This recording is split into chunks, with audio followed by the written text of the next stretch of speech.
Chapter 4. It took us an hour to get out of the stinking sewer.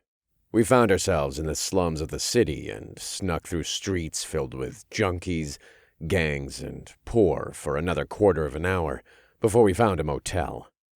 We still didn't have any money for a room, but I'd managed to find a plastic tarp to cover my head and shoulders.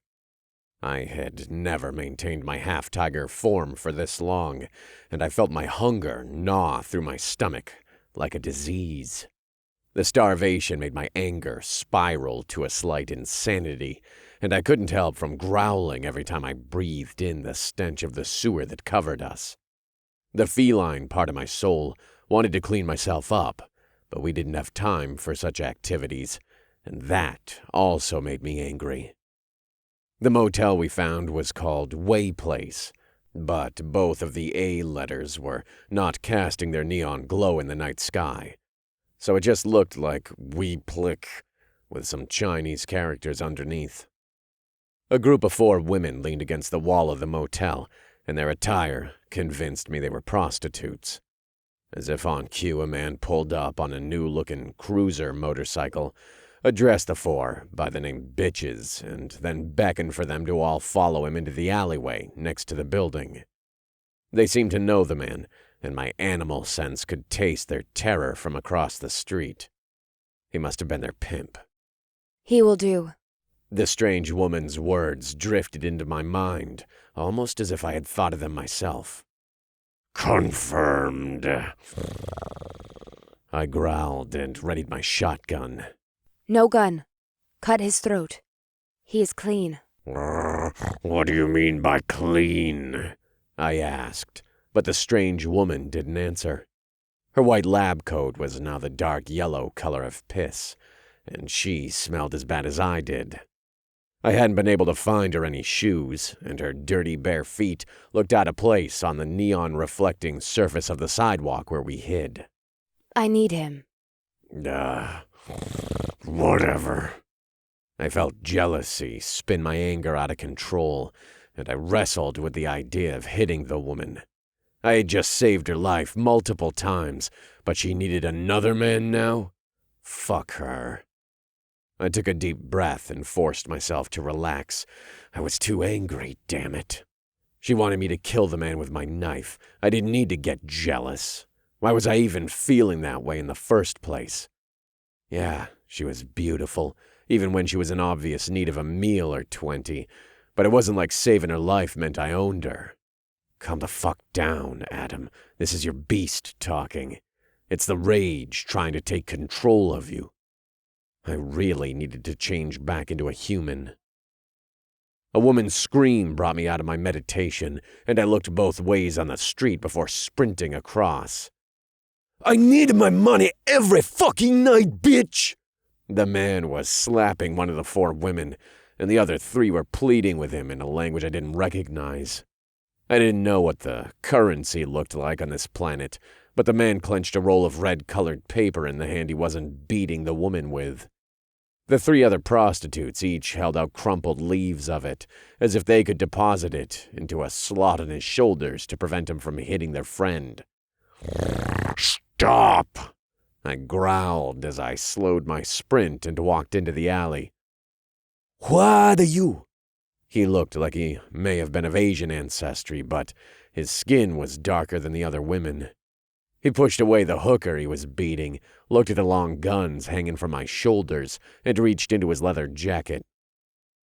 I could have used my claws to rip his head off of his shoulders, but the strange woman told me to use my knife, and I pulled one of the many out of its sheath while I stepped across the alley. He was slow to reach for his weapon, probably because he was terrified of the giant tarp-covered monster that had suddenly appeared in the alley, and I was able to slice open his throat with surgical precision. My attack didn't kill him instantly, and the man continued to pull his gun. I caught his wrist with my left hand, and then I held him while he struggled to cover the wound with his other hand. The women screeched when I cut open his throat, but I ignored them. As soon as the man was dead, they set their cash on the ground before my boots and began to beg in the language I didn't understand. "Get out of here!" I snarled at them, and the 4 prostitutes ran into the dark corner of the alley away from the motel. I crouched down and picked up the roll of cash the pimp carried. Then I searched his pockets. He had tried to pull out a meaty chrome revolver from his belt. It was a heavy thing that carried 5 bullets larger than my thumb. I doubted the man had the strength in his grip to even shoot the massive revolver. But I did. I took its holster and the 3-speed loader cylinders that were attached to it. I also grabbed the keys to his motorcycle and fished out his wallet from his pants pocket. The strange woman walked past me as I picked up the other stacks of cash the women had left in the alley. It took me a few moments to gather everything, put it in the man's wallet, and then turn to her, but when I did, I let out a shocked gasp and took a step back. It appeared that she was eating the man. The strange woman was crouched on all 4s with her face over his neck. Her long black hair concealed what she was doing, but I heard the sounds of her lips smacking together. "What are you doing?" I growled as soon as I gained my composure. The woman didn't answer, and I felt rage fill my stomach. How dare she not answer me? I had saved her life. I had killed for her. I couldn't move. The effect was sudden, and I saw that the woman was holding her left hand out to me. Her fingers were spread as if she was trying to touch me, but we were 2 meters away from each other. My boots weren't actually touching the surface of the street, and I tried to jerk myself back onto the ground. It was as if there was a rope tied around my entire body. No, it was as if I was paralyzed since I couldn't even flex my muscles. All I could do was watch the strange woman crouch over the man. My anger turned to disgust, and then into terror, and then into anger again. How was she keeping me like this? I had seen her take off my collar and fling the grenade back, but I was a half-monster bulk of a man who could lift hundreds of kilograms over my head with ease. Be still, my Adam. I am almost finished. Her words came to my mind, and I felt my anger fade. This woman was strange, but she had saved my life. I owed her a blood debt, and I felt shame coil through my stomach. I knew it was the beast feeding my anger, but I was the beast now, and I didn't want to hate this strange woman. She moaned and stood from the corpse of the man. Her face was covered with blood, and it dribbled down her chin to splatter on the front of her filth-covered lab coat. She opened her mouth, and I let out a gasp despite the paralysis. She had no teeth or tongue. The people who held her in the tank must have yanked him out, and my emotions sprinted from sadness to anger again. I knew what it was like to be experimented and tortured, but the idea of them pulling out this beautiful woman's teeth and tongue made me want to kill every last one of those fuckers. The woman made a soft growling sound, and I saw white dots appear on her gums. The dots turned into small teeth 5 seconds later, and then the smaller teeth continued to push out until they were proportioned to her face. Her canines kept growing, though. They extended another 3 centimeters past where normal human teeth would have stopped. They were fangs like mine, only the rest of her teeth hadn't taken on the sharp structure that a carnivore should possess. Her tongue was also healing, or growing, or maybe regenerating, and it rolled to the front of her mouth like a flower petal. That is better. She moaned aloud, and I felt my boots touch the ground. I could move now and look back to the corpse of the man I cut. It didn't look as if the woman had actually eaten his neck. It just looked as if she smeared her face over his wound. I just needed a little sustenance. It has been so long, she said, and I turned back to stare at her. The woman's voice was a dark, husky tone, and it looked as if there was actually a bit of color coming to her cheeks. "What are you?" I asked as I stared at the blood dripping from her face. I am like you, Adam, changed into something beyond human. She wiped some of the red off of her face with her fingers, and then she licked it off with her new tongue. Her red eyes rolled back into her skull when she tasted the stuff, and a shiver of dread cascaded down my massive spine. Vampire? I asked. I felt like an idiot asking because everyone knew vampires weren't real. Oh, but here I was talking to a beautiful pale woman with dark hair and fangs, while she licked the blood off of her fingers. Were-tigers weren't supposed to be real either, but I was evidence of such a thing. That word might work, but it doesn't explain everything. I am sorry for feeding in front of you. I know you are starving as well. It has been so long since I have had a taste. I need to remind myself not to overindulge, she said as she licked the last bit of blood from her fingers. There was still a lot in her face. How long? I asked. I don't know for sure. There was no way for me to count the passing of days. One of the men who captured me had a son. The boy grew into a man and had another son. All three of them were tasked with experimenting on me.